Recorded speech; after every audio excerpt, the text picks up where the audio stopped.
Spoštovane gledalke, spoštovani gledalci, prav lep pozdrav iz studia Idrijskih novic. Gost današnje predpraznične oddaje aktualno je poslanec Državnega zbora Samo Bevk, ki ga prav lepo pozdravljam v našem studiu. Dobrodošli. Lep pozdrav. Gospod Bevk, povejte nam, pogrešate kaj v teh dneh? Ja, seveda stike z prijatelji, sodelavci, kajti vsi smo se morali prilagoditi na ravnanje, odgovorno ravnanje med to nevarno epidemijo koronavirusa. Jutri praznujemo 1. maj. Na predvečer tega praznika je bila v Idriji tradicionalno pomembna slovesnost, koncert na trgu.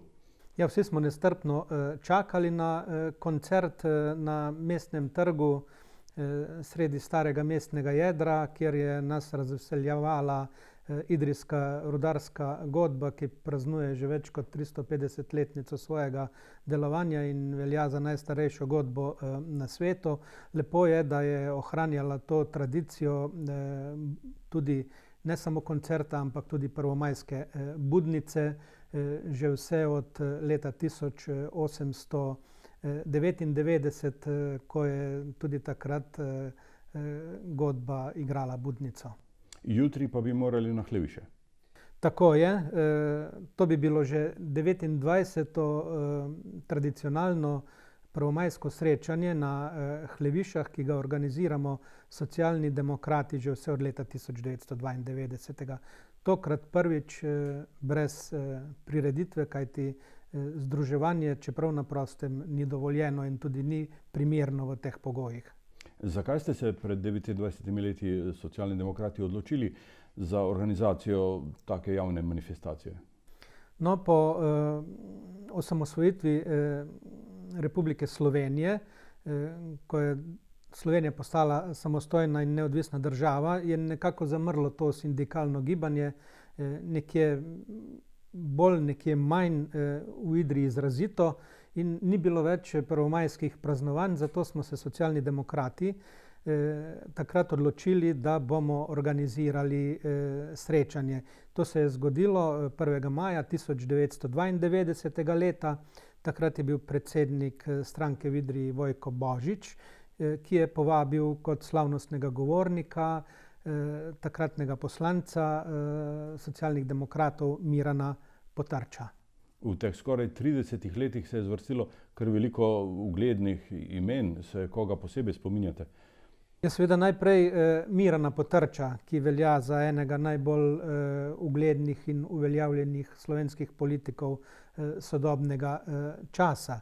Seveda je bil dvakrat gost tudi predsednik države, Borut Pahor, kot predsednik takratne Združene liste socialnih demokratov.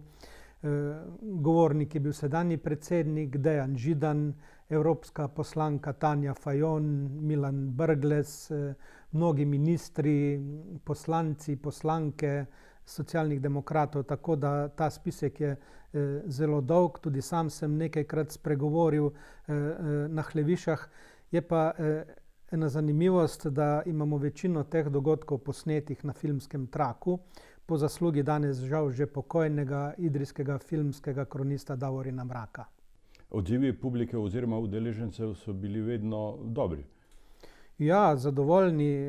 Hleviše so itak zelo priljubljena izletniška točka in sploh, če je bilo lepo vreme, je bila udeležba množična in ljudje so bili zadovoljni so prihajali, še bolj pa zadovoljni šli nazaj v dolino po nekem prelepem dogodku. Vedno pa je bilo neko sporočilo, ki je bilo vezano na prvomajsko praznovanje. 1. maj je praznik delavstva.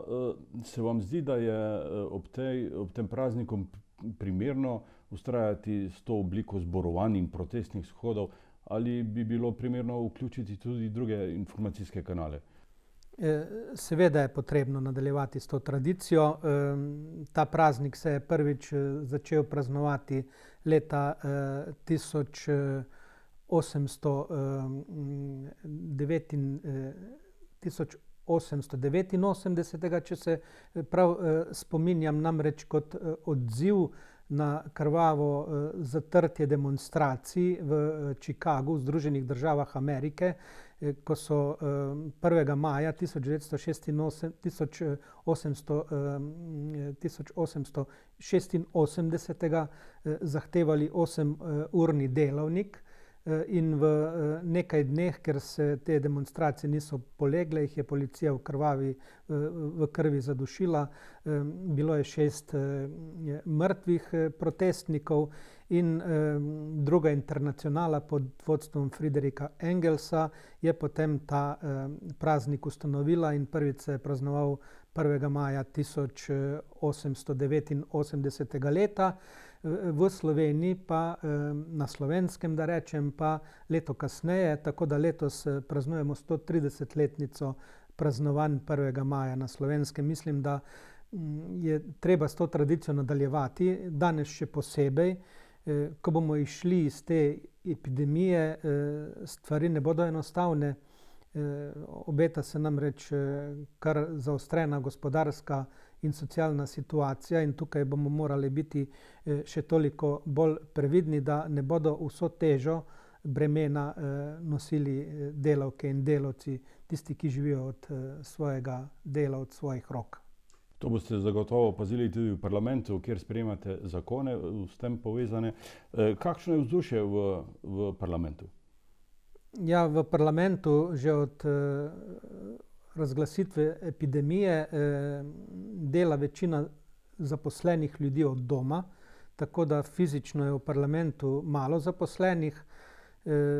Tudi poslanci delamo samo na izrednih sejah. Prilagodili so se pogoji, recimo delovna telesa zasedajo samo v veliki plenarni dvorani in v veliki plenarni dvorani Državnega sveta, da je ta fizična razdalja med posamezniki dovolj velika, da zagotavljamo te pogoje, ki jih predpisuje Nacionalni inštitut za javno zdravje, da lahko kolikor toliko normalno delamo. Čeprav verjetno, ko nas je v dvorani več kot 100 skupaj z drugimi, s predstavniki vlade, z drugimi zaposlenimi, pogoji niso optimalni in na srečo zaenkrat ni bil ugotovljen še noben pozitivni primer okuženosti. Če bi se pa to zgodilo, da parlament ne bi mogel zasedati v samem državnem zboru, v prostorih državnega zbora, pa smo spremenili poslovnik in omogočili tudi delo na daljavo, se pravi, da bi lahko jaz iz Idrije glasoval in tudi razpravljal preko videokonference. Naj pa povem, da poslanske skupine vseh strank v parlamentu pa imajo seje poslanskih skupin tudi preko videokonferenc in tudi mi v poslanski skupini Socialnih demokratov smo imeli redno tedenske videokonference, da smo bili v neposrednem kontaktu. To je tako, kot je potekala seja občinska seja v Cerknem? Tako, na tak način. Ja. Tik pred epidemijo pa smo doživeli še menjavo vlade. Nenadoma ste se znašli v opoziciji. Ja, seveda, nas je odstop konec januarja, odstop predsednika vlade Marjana Šarca zelo presenetil. Mislim, da ni bilo nobenih posebnih razlogov, da je prišlo do tega odstopa, ampak to je sedaj že zgodovina. Prišla je nova vlada, tretja vlada, ki jo vodi predsednik največje parlamentarne stranke, to je Janez Janša, skupaj s svojimi partnerji in bomo videli, kako bo odpeljal to svoje vladanje v naslednjih mesecih. Kako pa je z mesti v delovnih telesih? Ste po zamenjavi vlade ohranili funkcijo predsednika parlamentarnega odbora za obrambo? Običajno je tako, ko pride do zamenjave vladne garniture, se seveda vzpostavi neka nova večina tudi v državnem zboru. Tako je moral mesto predsednika državnega zbora Dejan Židan prepustiti predstavniku stranke Modernega centra, kolegu Zorčiču, in on sedaj vodi državni zbor. Na mestih podpredsednikov se ni ničesar spremenilo. se je pa bistveno spremenila sestava in struktura posameznih delovnih teles. Treba je vedeti, da so nekateri poslanci šli tudi za ministre, da so prišle nove poslanke in poslanci v državni zbor in na novo so se oblikovala delovna telesa in tudi vodenje posameznih delovnih teles. Socialnim demokratom je pripadlo vodenje ustavne komisije, komisije za nadzor obveščevalno-varnostnih služb in ostalo je tudi vodenje odbora za obrambo, tako da bom še naprej predsednik tega odbora. Ob tem ste pa tudi član kar 9 skupin prijateljstev s Francijo, Kitajsko, Severno Makedonijo, Rusijo, Srbijo, ZDA, Španijo, Argentino in Avstralijo. Se že dolgo zanimate za te mednarodne odnose? No, običajno imajo vsi parlamenti po svetu oblikovane skupine prijateljstev. Teh je zelo veliko praktično z vsemi državami. Teh skupin v državnem zboru ni samo toliko, kolikor držav ste naštel praktično vse države Evropske unije, iz vseh kontinentov. Za večino držav so oblikovane skupine prijateljstev.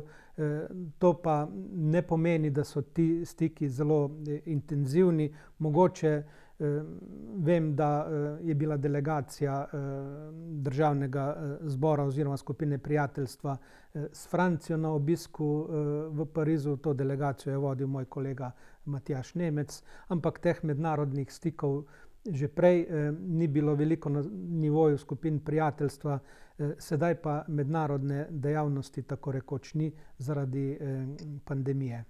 V enem prejšnjih mandatov ste sodili med poslance z največjim številom poslanskih vprašanj.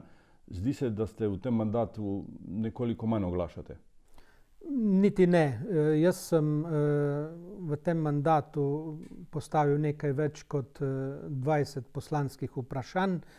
Na vsaki redni seji državnega zbora postavim ustno poslansko vprašanje, ki se mi zdi tisti trenutek aktualno, in med posameznimi sejami pa tudi razne poslanske pisne pobude ali pa pisna vprašanja posameznim ministrstvom ali pa vladi kot celoti. Podpirate ukrepe vlade in njen način delovanja v teh zaostrenih časih? S temi problemi se soočajo po vsem svetu. Namreč pravi voditelj se pokaže, da izrednih razmer ne izkoristi za svoje sebične strankarske interese, ampak mora voditi državniško in državotvorno politiko. Bomo v naslednjih mesecih videli, kako bo ravnala naša vlada. Zaenkrat se je z epidemijo soočila zelo odgovorno. Mislim, da jo obvladuje tudi prejšnja vlada. Konec koncev je epidemijo razglasila Šarčeva vlada 12. marca. Je pa zanimivo, da je bil eden ključnih dogodkov za umiritev pandemije storjen nekaj dni prej. Namreč Nacionalni inštitut za javno zdravje je prepovedal izvedbo koncerta Andreja Bocellija v dvorani Stožice, kjer bi bilo več kot 10.000 ljudi, tudi ogromno obiskovalcev iz Italije, in mislim, da je to preprečilo nek večji izbruh pri nas v Sloveniji. Takrat je zavod vodil Takrat je zavod vodila Nina Pirnat. Kasneje je prišlo z nastopom nove vlade do kratkega stika z Nacionalnim inštitutom za javno zdravje. Prevzel ga je naš idrijski rojak Ivan Eržen, ki je bil tudi državni sekretar na Ministrstvu za zdravje v Pahorjevi vladi. Poleg tega pa je epidemiolog, se pravi strokovnjak. In to, da imamo zdaj že v slabih 2 mesecih 3 direktorje Nacionalnega inštituta za javno zdravje, ni dobro sporočilo.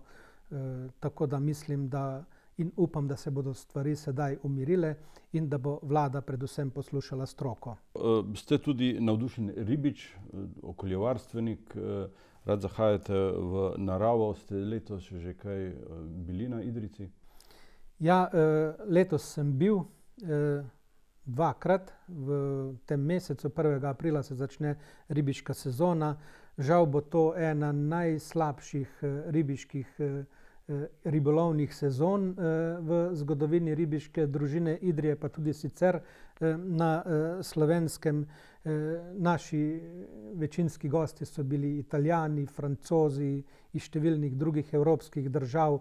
Tudi prepoved gibanja med občinami je pomenilo to, da recimo člani naše družine iz Kočevja ali Ljubljane niso mogli priti na ribolov na Idrijco. Tako da jaz upam, da se bodo stvari sedaj malo bolj umirile, da bo tudi ribolovna sezona zaživela. Sva pa prva 2 ribolovna dneva izkoristila z mojim očetom, ki bo prihodnji mesec praznoval 100. rojstni dan. Sta kaj ujela? Žal ne. Tako da je bil slab ribolov tudi z tega vidika, ampak važno je, da je človek ob vodi v naravi in se na ta način sprosti. Hvala za pogovor in pojasnila, gospod Samo Bevk. Vam, spoštovani gledalci in gledalke, pa hvala za pozornost.